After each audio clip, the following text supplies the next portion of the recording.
Assalamualaikum warahmatullahi wabarakatuh. Halo semuanya, kembali lagi di podcast UM Pontianak yang pastinya bersama aku Balkis. Hari ini kita kedatangan nih tamu dari Fakultas Agama Islam. Nah, penasaran kan siapa orangnya? Yuk kita kenalan. Hai. Nama saya Laili Zahra Tunisa. Okay. Saya dari Fakultas Agama Islam, dari Prodi Pendidikan Agama Islam. Halo Kak Laili, apa kabar nih? Iya, alhamdulillah bagus. Alhamdulillah bagus ya. Nah Kak Laili, udah semester berapa ini? Ini udah selesai sih, udah selesai sidang. Udah selesai sidang, alhamdulillah selamat ya. Berarti Yeah. udah selesai nih semua perkuliahan di sini ya. Iya udah. Nah, sebelum itu mau nanya nih, Kak Laili termasuk aktif nggak sih selama di perkuliahan? Alhamdulillah termasuk lumayan aktif. Ya, aktif. Nah, aku baca nih di sini pernah mengikuti 3 kegiatan besar ya, seperti ICT, terus pernah ikut MBKM juga, pernah ikut KM juga. Oh, ini sangat menarik sih. Mungkin kita boleh tanya dulu nih di bagian ICT-nya ya. ICT itu apa sih Kak? ICT itu International Credit Transfer. Itu tuh kayak kita berkuliah di kampus lain dengan cara mengkonversi kredit SKS kita gitu. Jadi kita bisa ngambil mata kuliah apa di kampus lain, nanti nilainya dikonversi ke kampus kita. Nah, kebetulan itu kami dapatnya di kampus di Malaysia, di Selangor, di UMP. Oh, ini dapat informasi dari mana waktu itu? Ini waktu itu dari dosen PAI sih. Dari dosen PAI itu ada kayak ngasih selebaran gitu kan, ada kegiatan ICT, siapa aja yang mau ikut gitu kan. Terus PAI ini siapa, mana gitu kan, yang kira-kira bisa bahasa Inggris karena kan di luar negeri kan ya. Iya, betul. Nah, selama belajar mengajar di sana ada struggle nggak sih atau ada culture shock yang Kakak hadapin gitu? Ya, of course ada. Soalnya kan di luar negeri kan beda Iya sama dong, di sini. pasti, ya. Apalagi walaupun kita sama-sama orang Melayu di sini ya, di Kalimantan sama di Malaysia, tapi Melayunya ternyata beda gitu. Ya? Gimana itu? Bahasanya juga beda. Kalau di Upin Ipin kan kelihatannya masih bisa dimengerti gitu, dia ngomong. Tapi kalau di sana tuh bahasanya udah beda banget, kayak orang ngomong cepet banget gitu. Apa nggak paham gitu. Jadi gimana tuh selama komunikasi di sana? Jadi kadang kita campur ngomongnya, kadang Melayu, kadang dicampur bahasa Inggris gitu, biar paham. Oh, itu seru sekali sih. Itu berapa bulan di sana tuh? Di sana 1 semester. Semester berarti sekitar 6 bulan ya. Iya. Itu udah banyak dapat teman ya pasti ya. Nah, terus nih pernah juga mengikuti MBKM nih, mengajar berdeka ya. Iya, yang pertama MBKM-nya itu kampus mengajar. Itu saya sengaja milih di Jawa, soalnya kan sekalian biar pulang kampung. Oh, emang aslinya dari mana ini? Dari Jawa. Oh, dari Jawa emang. Iya. Oh, kesini cuman kuliah. Kesini udah pindah ke sini sama keluarga, cuma masih ada keluarga di Jawa. Oke, terus. Jadi sekalian milih di Jawa kan, sekalian biasa liburan sambil pulang kampung gitu. Keterima di Jawa, jadi sekalian ngajar di Jawa. Itu di kampus mana? Itu di SD. SD? Di SD di Kota Kendal. Kota Kendal. Di SD-nya itu agak pelosok gitu, agak masuk ke dalam gitu, dekat pantai, tapi tuh masuk ke dalam gitu, jadi agak jauh. Dan jadi tuh seperti pembangunannya tuh belum maksimal gitu. Jadi emang kampus Merdeka itu, kampus mengajar itu tuh buat buat meningkatkan literasi dan numerasi anak-anak SD gitu, atau SMP. Nah, tadi kan ada mention soal ini terpelosok ya, agak-agak pedalaman gitu. Nah, teknik mengajar yang kamu terapkan nih sama anak itu kayak gimana sih? Pertama itu ya, untuk mengajar itu karena anak-anak masih kecil gitu tuh harus lebih fun gitu. Jadi sebelum kita mengajar tuh kita harus menarik perhatian mereka dulu, karena biasanya mereka itu kalau kita masuk tuh belum pikirannya tuh belum fokus, masih kemana-mana, masih main, masih itu. Jadi kita tuh sebelum mengajar tuh kita kasih sesuatu yang fun gitu, entah kita kasih games atau kita kasih nyanyi atau apa gitu, biar mereka berkumpul pikirannya di dalam kelas gitu. Ada suka dukanya nggak sih? Kan jauh dari rumah ya, terus harus menjaga mood juga nih sebagai guru ya kan. Iya, boleh dong ceritain suka dukanya nih selama mengajar? Iya, suka dukanya tuh sebenarnya kami itu milih itu daerah tuh yang dekat rumah, tapi qadarullah dapat penempatan yang agak jauh, jadi itu sekitar 1 jam perjalanan gitu. Nah, karena rumah kan jauh, tiap hari ini 1 jam kan nggak enak. Sebenarnya tuh susah, tapi alhamdulillahnya orang-orang sana tuh baik banget. ada seorang guru yang ngasih kami tempat tinggal secara gratis untuk di sedekat sana. Jadi Mbak Laili ini ngajar mata pelajaran apa sih?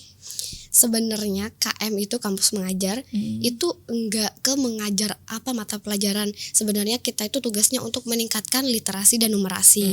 Dari sananya gitu. Tapi karena kebetulan di SD itu kekurangan guru mata pelajaran PAI. Waktu kami masuk, guru mata pelajaran PAI-nya itu pensiun. Pas. Nah, jadi pas banget. Qadarullah. Dan kami pun dari prodi PAI juga. Langsunglah kami gantikannya. Jadi semua mata maksudnya kan kayak apakah ada yang khusus gitu kayak hadis, SKI apa gitu nggak ada? Karena masih SD belum ada. Jadi mata pelajaran PAI. PAI aja lah gitu. Nah, waktu MBKM ini ya berapa orang sih dari kampus kita? Dari kampus kita sebenarnya banyak, tapi yang ke Jawa yang bareng saya itu cuma ada 2. Ini dari prodinya ngedukung nggak sih? Ngedukung banget dong. Kami pas waktu minta info itu dikasih info ini itu, terus nanti dikasih tahu caranya gini-gini. Terus pas kami sebenarnya tuh kan ke Jawa jauh banget nih. Jadi kami tuh takut gak boleh diizinin, tapi ternyata ngizinin dan malah itu lebih bagus, bisa buat mengembangkan pengetahuan, pengalaman gitu. Nah, untuk secara finansialnya apakah disupport dari kampus? Ada uang saku gitu kan. Nah, terus dari Kemendikbudnya juga kan ada dikasih. Iya. Kalau kita rajin masukin kayak laporannya itu ya tiap bulan kita lancar aja. Oh gitu. Jadi kalau misalnya kita jarang masukin laporan itu juga bisa menghambat keuangan itu ya? Ya tentu. Jadi biar kita nggak bisa curang gitu. Nggak masa kita nggak berangkat ke sekolah kita nanti digaji kan? Iya. Gitu. Oh jadi itu buat setiap laporan nanti ada duitnya, uangnya gitu ya? Iya. Jadi harus rajin. Jadi dari Rifa ini ada 2 orang ya? Iya, ada 2 orang yang ke Jawa. Saya sama teman saya. Okay. Jadi teman saya itu sebenarnya tuh kan orang Melayu Tulen. Oke. Kalau saya kan Jawa sebenarnya. Iya. Jadi pas ke sana itu tuh culture shock banget gitu. Belum pernah ke Jawa, pas sekali ke Jawa tuh suruh ngajar. Okay. Dan ngajarnya di tempat pedalaman yang kebanyakan anak-anaknya itu belum paham bahasa Indonesia. Iya. Jadi tuh pas dia ngomong bahasa Indonesia, itu anak-anak gak paham gitu, pakai bahasa Jawa, dia aduh gimana nih? Ada language barrier-nya gitu, nggak bisa, bahasanya kan beda gitu. Akhirnya pas kami berembukan kan ada pembagian kelas gitu. Kayak kita ngajar kan ada 1 nggak 6 kelasnya. Jadi ngajarnya kami bagi 2. Kalau saya itu di kelas yang kecil karena anak-anak kecil kan belum belajar bahasa Indonesia. Jadi saya ngajar pakai bahasa Jawa dulu atau gimana. Kawan saya ngajar di kelas atas yang lumayan bisa bahasa Indonesia gitu sih. Oh jadi ini fun fact banget ya? Iya. Orang Melayu gitu kan, tiba-tiba ke Jawa pakai bahasa Jawa, tapi dia nggak kesusahan. Lumayan kesusahan lah. Susahnya itu aja sih, kayak culture shock di bahasa. Terus kadang tuh kayak orang-orang tuh lebih kayak ramah banget di sana kan, kayak harus berbaur dengan orang-orang gini-gini. Tetangga kan karena rumahnya deket-deket gitu. Iya. Itu terus selama sana tinggal di mana? Tinggal di salah satu rumah guru yang kosong kan. Nah itu rumahnya dibersihin buat kami dulu tempat tinggal di sana. Kalau untuk makan buat sendiri kah apa gimana? Untuk makan karena di sana nggak ada kompor jadi kami beli aja sih, tapi juga murah kok. Iya kan. Kalau Jawa itu sangat murah meriah ya guys ya. Jadi nggak khawatir nih. Apalagi ini di mana? Di Kendal. Kendal ya, apalagi di Kendal. Kendal itu di bagian Jawa mana? Di Jawa Tengah, di dekat Semarang. Oh dekat Semarang. Jadi untuk makan masih range-nya masih rendah lah ya. Iya, sangat rendah. Kadang kami beli nasi 3.000 aja bisa buat sarapan. Itu udah kenyang sekali pasti di sana kan. Nah, terus nih pernah juga mengikuti pertukaran mahasiswa Merdeka. Iya. Nah, ini ke mana nih? Ini ke Universitas Andalas di Sumatera Barat, Padang. Oh iya jauh. Itu yang nentuin siapa? Kalau ini kita caranya itu untuk daftar PMM itu kan nanti ada pilihan kayak 1, 2, 3 kampus mana aja yang mau kita mau.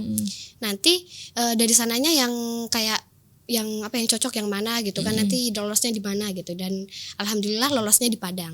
Ini nih PMM ini kan udah banyak banget ya cerita tentang PMM ini. Iya.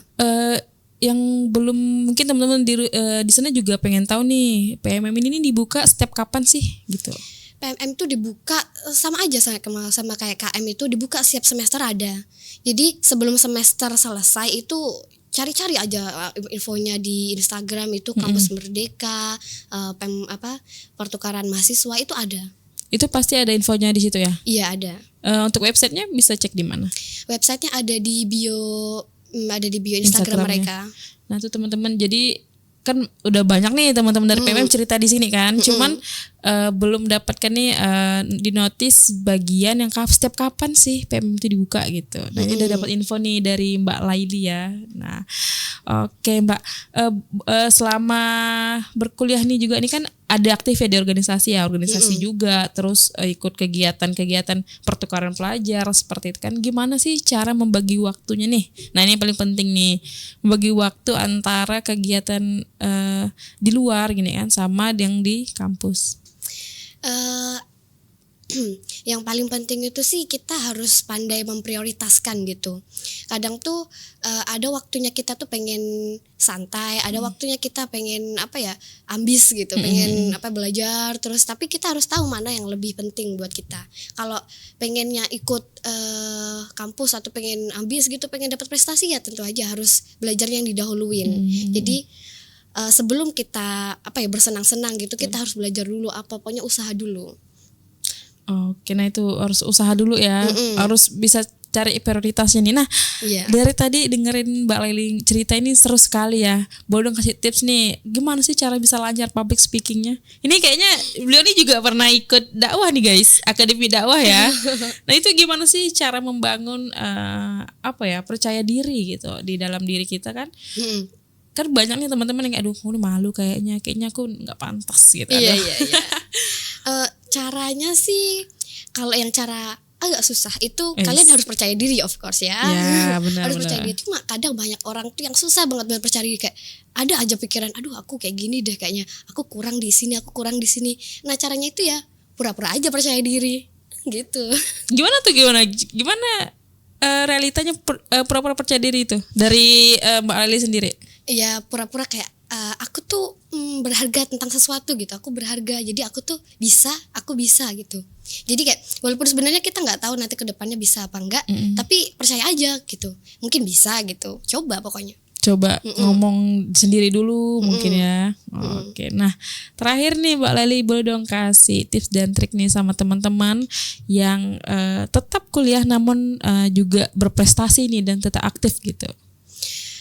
Untuk teman-teman yang berprestasi, yang aktif, terus semangat. Walaupun kadang tuh susah banget, kadang tuh ada aja halangannya atau kadang capek itu nanti pokoknya akan terbayarkan, dan itu tuh akan menjadi pengalaman yang gak akan bisa diulang kembali, pengalaman yang harus diambil, gak bisa dilewatkan. Pokoknya intinya tetap jadi mahasiswa yang aktif ya. Jangan pernah jadi mahasiswa kupu-kupu. Iya, jangan. Wah, karena S1 ini nih masa-masanya kita menggali potensi diri gak sih Mbak? Iya, sayang banget gitu. Kita tuh kuliah itu gak mudah loh. Banyak orang yang gak bisa kuliah gitu kan. Jadi kita harus memaksimalkan waktu kita dan kesempatan kita. Nah, aduh, nih kalau seru sekali sih cerita sama Mbak Laili, karena orangnya interaktif juga. Dan ini berapa tahun Mbak menyelesaikan kuliah? 4,5. 4,5 berarti pas lah ya. Nah, tetap berprestasi tapi kuliahnya juga tetap lancar ya. Nah, itu teman-teman tadi sharing-sharing nih dari Mbak Laili yang juga udah pernah mengikuti nih, ada 3 pertukaran besar ya, ICT itu ke Malaysia, terus kampus mengajar ke Kendal, Jawa, dan kampus mengajar satunya lagi itu di Universitas Andalas. Nah, buat teman-teman semuanya, benar kata Mbak Laili ini, tetap terus semangat gitu kan. Tetap percaya diri nih dengan diri sendiri. Nah, buat teman-teman semuanya, terus semangat dan terus berprestasi. Aku tunggu cerita seru dari kalian. Sampai jumpa di video selanjutnya. Bye.